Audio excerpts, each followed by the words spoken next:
Focused on achieving tax justice and legally mandated corporate social responsibility, the Council aims to enforce responsible mining practices and ensure industry contributions towards community development. The Legal Assistance Centre presented findings from a nationwide public consultation revealing issues like destructive mining practices, community exclusion from decision-making, and insufficient communication on environmental and health concerns. Need for revision of compensation policy guidelines for land, relocation, and other disruptions caused by mining operations were proposed. Because while they may employ our people as the security guards and cleaners, it's also not solving the problem if you're underpaying them.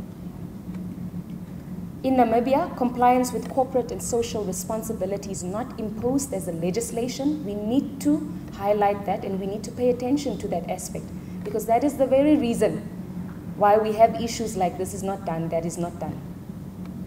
There is an urgent need to lobby and advocate for an independent panel of experts to be provided by the World Health Organization to undertake an assessment of the health challenges in the mining sector. Despite the industry's profitability, the Council emphasizes its destructive nature and calls for sustainable and equitable mining practices, prioritizing environmental protection.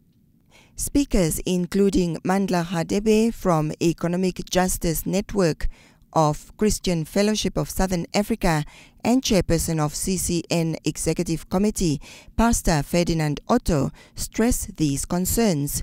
To undertake a comprehensive review of the tax and royalty regimes for the mining and extractive industries in Namibia and make recommendations for increased government revenues from tax and royalty where feasible and appropriate. Interrogate the existing and legislative environment with special reference to environmental concerns and ownership of mining rights by Namibians. Major concerns include community exclusion from decision-making, perceived one-way communication in government platforms, and inadequate information dissemination on critical issues. Communities express frustrations over the lack of partnerships, job opportunities, and funding for vital development areas.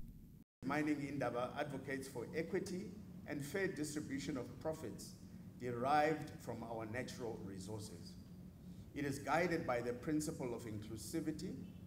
The goal of the Army is to capacitate and amplify the voices of mining-affected communities and strive to promote full participation and direct involvement of mining-affected communities in struggles for social and economic justice. Financial distress post-mine closures is a recurring issue. The Council of Churches in Namibia urges the Church to break its silence, actively advocating for social justice amidst challenges faced by ordinary Namibians, fostering a more equitable and sustainable future for all.